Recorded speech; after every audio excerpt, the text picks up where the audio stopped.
Imaginemos la siguiente escena por un momento. Ponte en situación. Un tetracampeón del mundo de la Fórmula 1 a 320 kilómetros por hora en la recta principal del legendario circuito de Suzuka. Uf, la recta más exigente, claro. Exacto. Hablamos de un talento generacional. Alguien cuyo instinto natural es devorar el asfalto, exprimir cada milímetro de la pista y, pues, destrozar los cronómetros. Y de repente la potencia simplemente desaparece. Y ojo, no porque el motor de combustión haya explotado en una nube de humo blanco, ¿eh? Para nada. No hay humo, no hay error en la trazada, sino porque el sistema electrónico simplemente dicta que la cuota de energía eléctrica se ha agotado. El instinto agresivo le exige atacar la siguiente curva, pero la máquina lo obliga a levantar el pie del acelerador cientos de metros antes de la frenada. A arrastrarse por la pista, básicamente. Literalmente, se arrastra mientras monoplazas que antes no representaban ninguna amenaza pasan zumbando por ambos lados.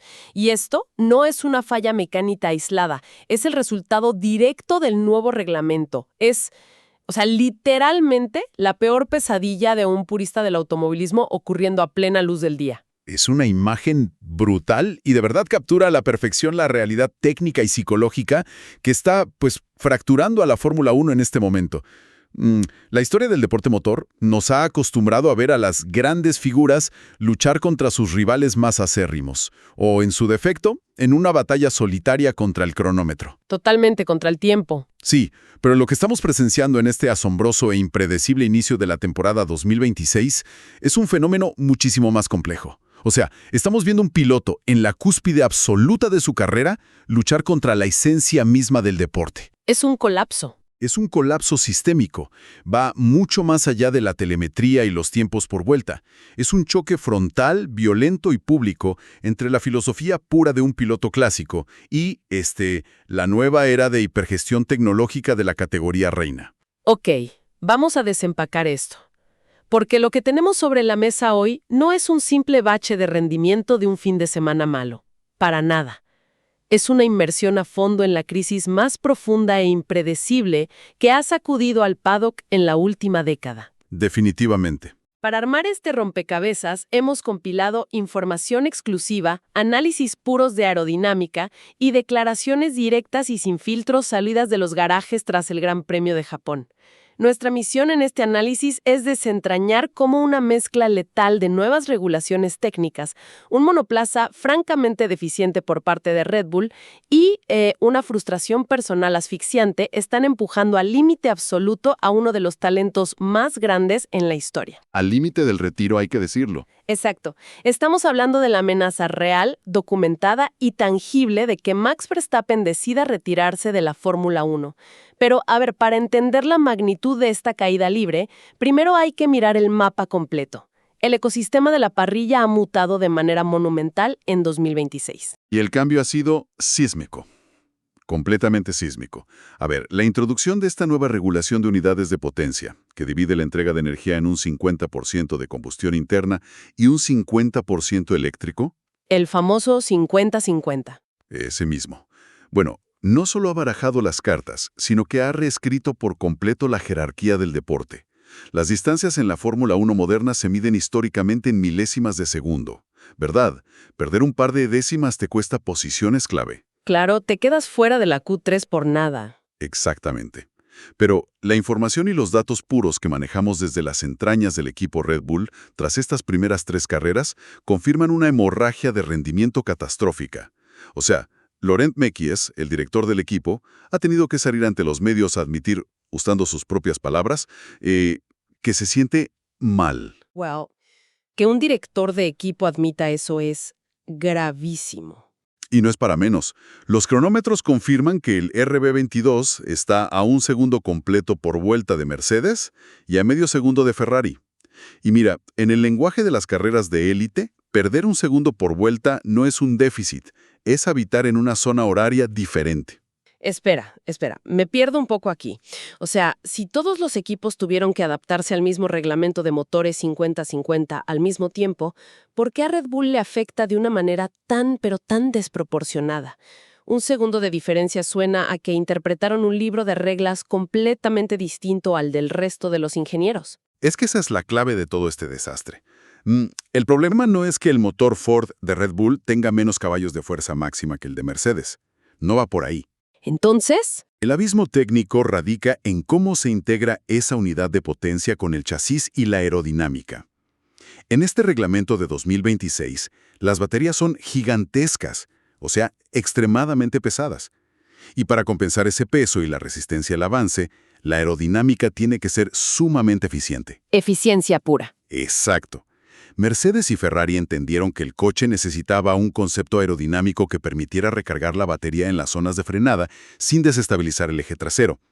Pero Red Bull apostó por un concepto del RB22 que genera demasiada resistencia aerodinámica, el famoso drag. Ah, claro, chocan contra una pared de aire. Literal. Así que en las rectas agotan su energía eléctrica demasiado rápido solo para vencer la resistencia del aire. Y luego cuando llegan a las curvas, pues no tienen ni el agarre mecánico ni la potencia híbrida para salir rápido de ellas. Es un círculo vicioso de ineficiencia brutal. A ver, usando una analogía, o sea, es como si tuvieras a un chef de 5 estrellas, el mejor del mundo, y de repente lo obligas a cocinar un banquete en un microondas con fallas eléctricas. Es la analogía perfecta. Es que no importa qué tan bueno sea el chef, el equipo no da para más. Y las consecuencias de esa ineficiencia en la pista son alucinantes cuando revisamos el nuevo orden mundial. Mercedes es el rey indiscutible ahora mismo. Tienen a su chico maravilla, Kimi Antonelli, liderando el campeonato mundial con una ventaja sólida sobre su compañero George Russell. Nadie los toca ahora mismo. Nadie. Ferrari les respira en la nuca con Charles Leclerc y Lewis Hamilton atrincherados en el tercer y cuarto lugar. McLaren sigue ahí arriba con Lando Norris y Oscar Piastri quinto y sexto. O sea, todos esos equipos lograron resolver el acertijo aerodinámico. Pero el gigante de Milton Keynes se ha desplomado a la zona media de la manera más dolorosa posible. ¿Sabes quién está en el séptimo lugar de la clasificación general? Adelante, dilo, porque es increíble. Oliver Behrman. Y hay que recordar que Behrman tuvo un accidente masivo en las enlazadas de Suzuka, destrozó parte del auto, y aún así con un auto dañado está por delante de Red Bull. Es una locura. Y en el octavo lugar vemos a Pierre Gasly arrastrando un Alpine. Y allá atrás, perdidos en la irrelevancia del mediocampo, encontramos a toda la armada de Red Bull, Verstappen, Liam Lawson, Arvid Lindblad e Isaac Hayar. Toda la estructura está paralizada. Y lo alarmante de esa parálisis, es que el sufrimiento dentro del equipo ya no es silencioso. Las voces ya se levantan. La experiencia de Isaac Hayar en Japón sirve como la radiografía perfecta de esta pesadilla. Sí, lo que le pasó fue de no creer. Hayar relató cómo hizo una salida fantástica. Se metió en la pelea con Gasly en la primera vuelta, ejecutando el plan a la perfección. Pero al llegar a la recta principal, la entrega de energía eléctrica simplemente colapsó. La batería se vació por la fricción aerodinámica de la que hablábamos. Se quedó totalmente vendido en la recta. Totalmente. De un momento a otro, un piloto con instinto de ataque tuvo que transformarse en un obstáculo móvil, o sea, conduciendo a la defensiva, intentando desesperadamente regenerar energía mediante el frenado regenerativo mientras toda la parrilla lo rebasaba. Hayar, que es un piloto de la casa, describió abiertamente que el ambiente interno no es bueno. ¡Qué fuerte!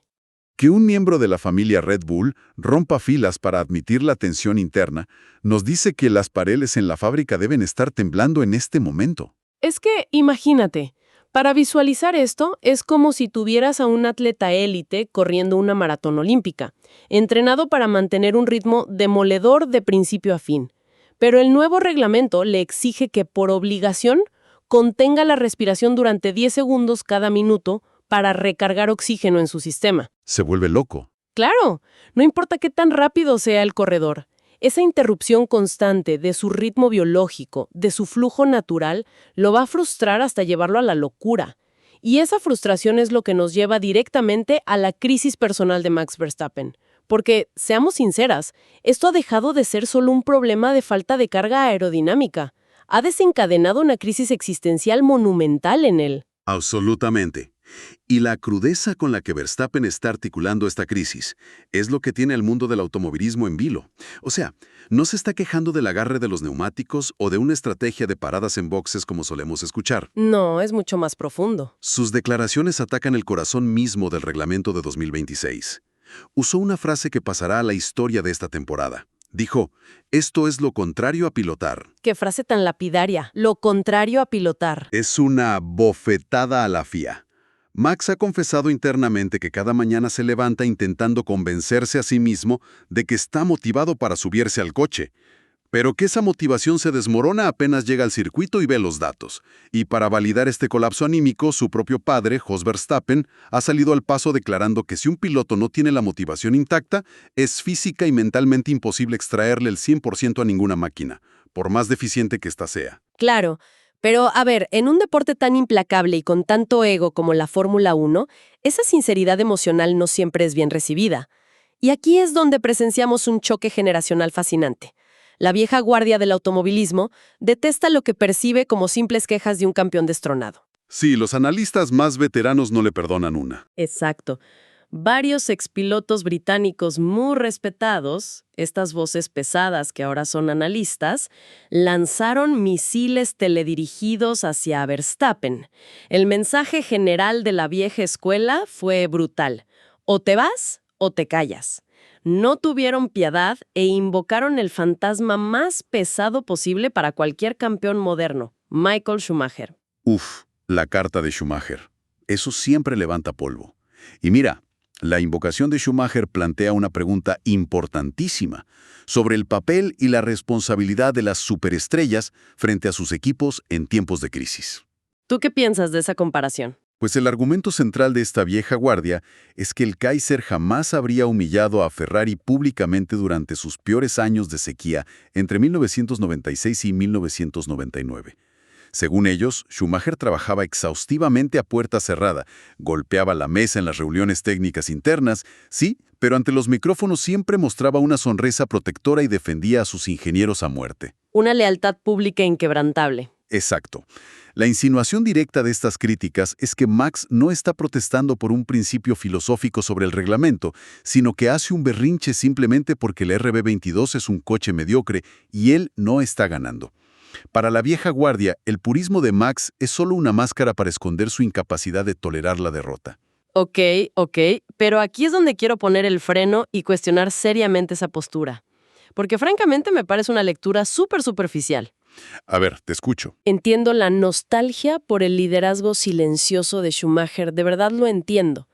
Pero la comparación ignora por completo la naturaleza del problema mecánico actual.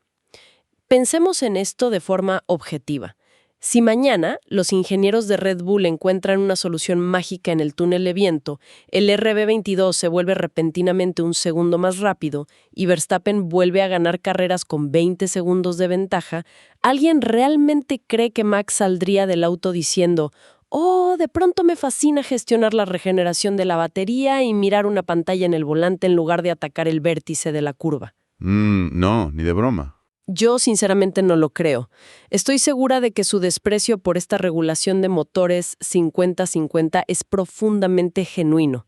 Esta vieja escuela lo reduce a la actitud de un mal perdedor, pero omiten por completo cómo estas reglas anestesian el instinto natural de un piloto diseñado para la velocidad pura. Ese contraargumento es buenísimo y fundamental para entender la verdadera crisis. O sea, la diferencia entre conducir un monoplaza deficiente en 1996 y uno en 2026 es el estilo de conducción requerido. Un coche malo en la era de los motores V10 seguía siendo una máquina visceral. Tenías que pelear con el volante, controlar el sobreviraje a base de puro talento y frenar lo más tarde posible. Era peligroso, ruidoso, difícil. Era un monstruo. Era difícil, sí, pero seguía siendo un ejercicio de pilotaje puro. La Fórmula 1 de 2026, en cambio, exige lo que podríamos llamar una conducción de contabilidad. Conducción de contabilidad. Me encanta ese término. Es que el piloto moderno es, en esencia, un administrador de voltajes. La técnica fundamental ahora es el famoso lift and coast, o sea, levantar el pie del acelerador muchísimo antes de la curva para dejar que el motor eléctrico coseche energía a través del frenado regenerativo. Claro. En lugar de atacar la curva, vas planeando. Exacto.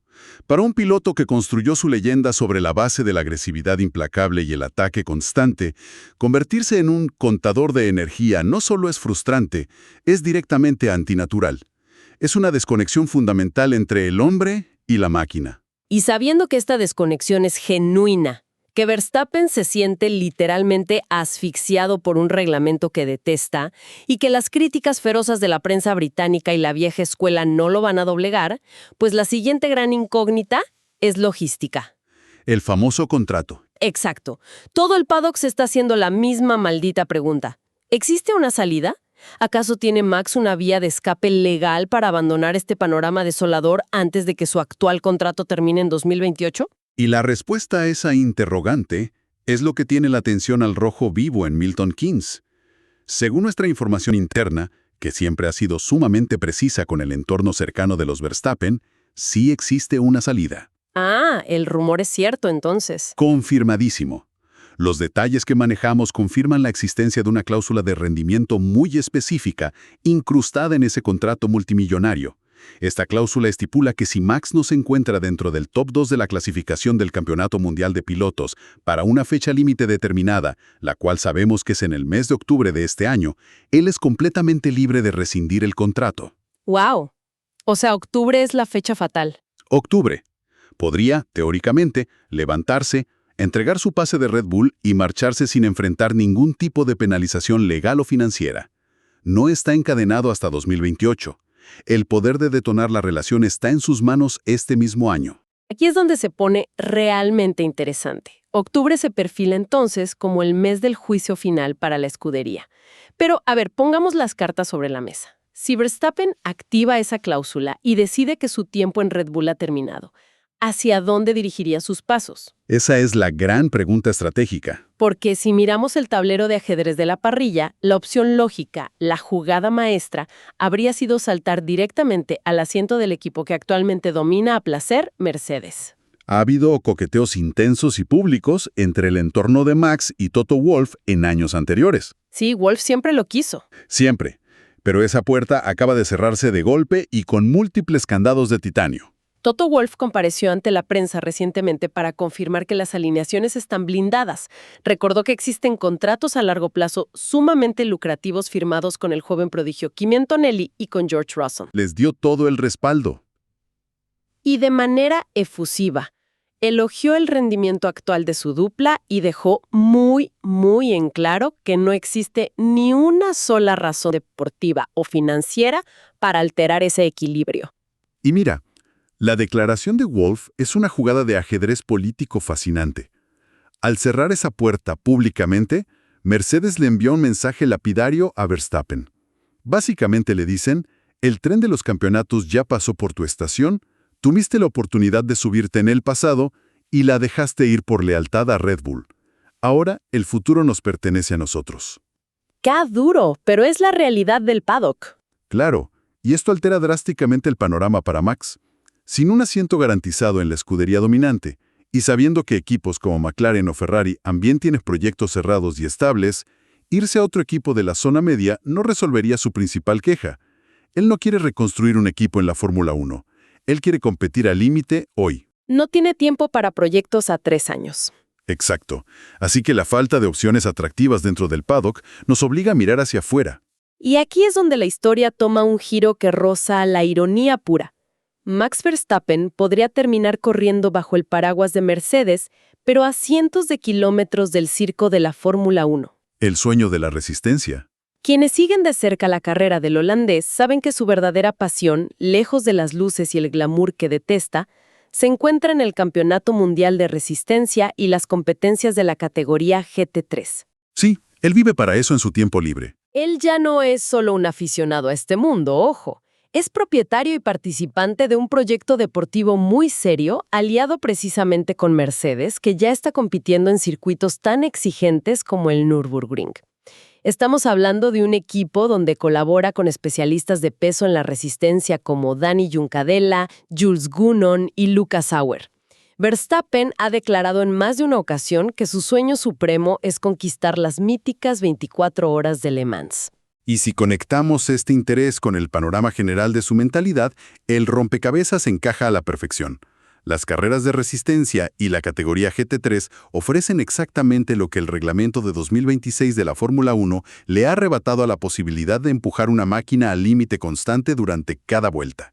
Sin mirar la pantallita de la batería. Exactamente. En el Campeonato Mundial de Resistencia no hay que hacer malabares con baterías hiperpesadas en zonas de frenada para regenerar energía de forma pasiva. Se trata de consistencia brutal, de ritmo de carrera puro y duro. Además, Verstappen ha sido siempre muy transparente sobre su longevidad en el deporte. Sí, él no quiere ser un veterano de 40 años en la parrilla. Exacta.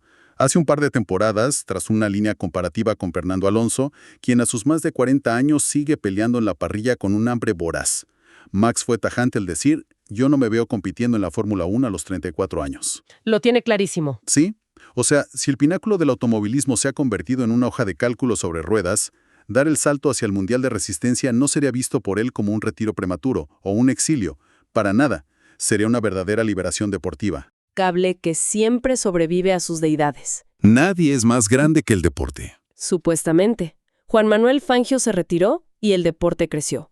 Niki Lauda colgó el casco, Alain Prost dijo adiós, el mundo lloró trágicamente la pérdida de Ayrton Senna, Michael Schumacher tuvo su emotiva despedida, y en todos los casos la rueda siguió girando y los semáforos siguieron apagándose cada domingo. Es una maquinaria imparable. La categoría reina siempre ha demostrado ser más grande que cualquier individuo. Sin embargo, perder a un piloto tetracampeón en el pico absoluto de sus capacidades físicas, reflexivas y técnicas, simplemente porque considera que la normativa técnica ha esterilizado el espíritu de las carreras, eso sería un daño colateral devastador. Sería un veredicto en tiempo real y a nivel global contra la visión moderna de la dirección de la Fórmula 1. O sea, una cosa es que una leyenda se retire porque sus reflejos han disminuido por la edad, o porque un talento joven y hambriento lo ha destronado de manera justa en la pista. Eso es natural. Es la ley de la vida en el deporte. Exacto. Pero otra cosa muy distinta y profundamente más dañina para la marca es que el talento más letal de su generación devuelva el volante en pleno apogeo diciendo, quédense con su supuesta vanguardia tecnológica. Esto ha dejado de ser un deporte de carreras de autos. ¡Boom! Sería un golpe mediático durísimo. Es un nivel de deslegitimación que los ejecutivos del deporte temen profundamente. Mientras tanto, en las fábricas de Red Bull, saben perfectamente que el reloj avanza implacable hacia ese mes de octubre. La presión sobre Laurent Mekies y su equipo de ingenieros aerodinámicos es asfixiante, buscando desesperadamente que las simulaciones en el túnel de viento finalmente coincidan con la realidad del asfalto. Todo para poder introducir actualizaciones críticas en la próxima parada del calendario, que es en Miami. Entonces, ¿qué significa todo esto para los próximos meses de competencia? Significa que nos espera un nivel de drama absoluto. Totalmente. Significa que el asfalto del circuito urbano de Miami no solo va a servir para probar si los nuevos pontones laterales del R22 finalmente reducen la resistencia al aire, o si lograron encontrar un par de décimas de segundo mágicas en el diseño del difusor trasero. No. El Gran Premio de Miami se acaba de convertir en el escenario principal de una intervención psicológica de altísimo riesgo. Es a todo o nada. La escudería Red Bull se enfrenta al reto titánico de no solo salvar la integridad competitiva de su monoplaza, sino de salvar la relación profundamente fracturada entre un genio del volante y el deporte que solía ser la gran pasión de su vida.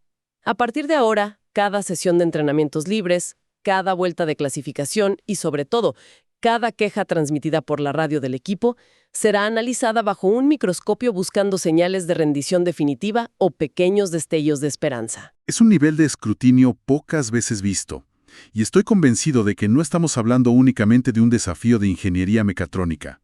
Estamos ante un caso extremo de retención de talento crítico bajo condiciones de estrés absoluto.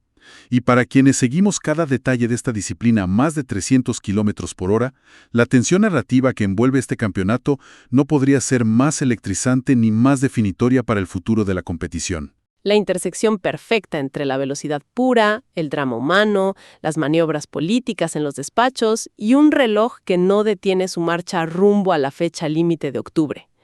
La verdad, nos deja con muchísimo material para seguir procesando en futuros análisis. Hay tela de dónde cortar para rato. Definitivamente.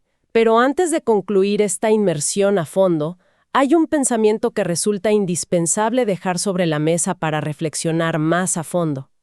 Si la búsqueda incesante de crear tecnología híbrida verde, supuestamente relevante para la industria de los autos de calle, termina transformando a la Fórmula 1 en un monótono ejercicio de contabilidad energética que ahuyenta sus mejores talentos, ¿es posible que esta noble cruzada ecológica sea fundamentalmente incompatible con el concepto primigenio del entretenimiento extremo? Es la gran disyuntiva de esta década. Es una disyuntiva filosófica que los dueños del deporte tendrán que enfrentar muy pronto si no quieren que el rugido de los motores sea reemplazado por el silencio de las superestrellas que decidieron marcharse a buscar carreras de verdad.